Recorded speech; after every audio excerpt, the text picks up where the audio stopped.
December 28th, 1978. We're losing an engine. United Airlines Flight 173 is less than 22 miles from Portland International Airport. The plane's engines are flaming out one after another. With 2 engines gone, the autopilot can no longer fly the plane. McBroom must get the crippled DC-8 to the airport himself. The engineer struggles to keep the last 2 engines running. We just lost 1 and 2. Flight 173 has now lost all 4 engines. With no engines running, backup batteries now provide power to only critical instruments. The 100-ton aircraft is losing more than 3,000 feet of altitude a minute. At this rate, they will be lucky to stay airborne for as long as 90 seconds. Now, Captain McBroom makes a horrifying calculation. I can't make it.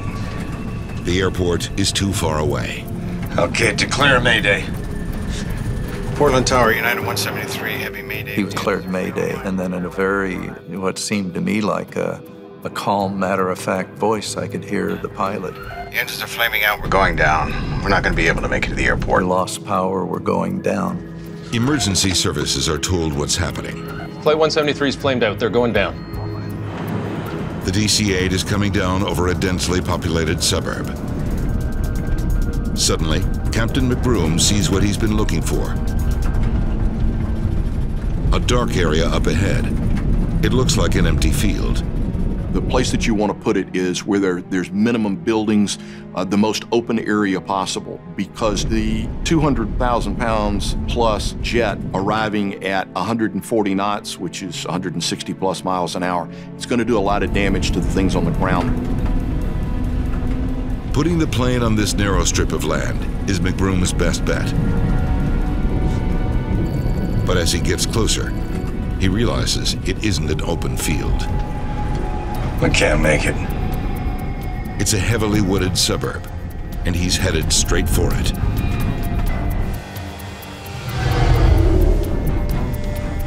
If they're woods and that's all you have, then you're going to have to deal with it. The tops of trees are pretty soft. As you settle into the trees, they get progressively less soft. They're going to do a lot of damage. McBroom doesn't give up. He actually tries to steer the plane between the trees. Passengers still assume they're about to touch down on a runway. We clipped the top of a few trees, and that felt like we were making the initial landing at the airport. So my first sense was, hooray, we're there. And then all hell broke loose.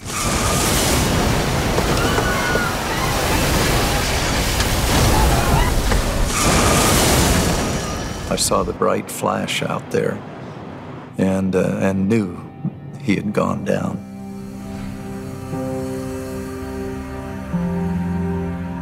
The plane carves a 1,600-foot-long path through the trees.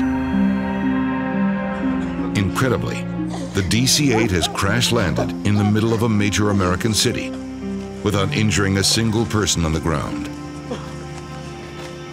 Most of the 189 passengers and crew are alive, including Captain Albert McBroom.